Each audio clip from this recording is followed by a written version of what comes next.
নমস্কার।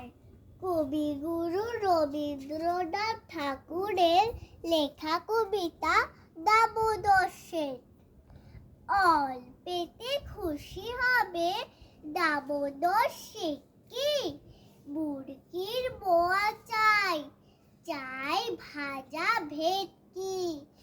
আনবে কটকি জুতো, বড়শিতে ঘি এনো।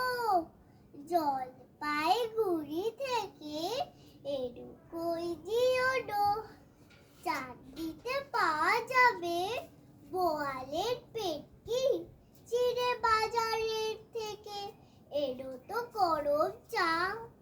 কাঁকড়ার ডিম চাই, চাই যে গরম চা। না হয় খরচা হবে, বাতা হবে হেটকি। মনে রেখো, বড় মাপে করা যায় আয়োজন। কলেবর খাটো নয়, 3 মণ প্রয়োজন। খোঁজ নিও ঝুড়িয়াতে জিলিপির রেটকি।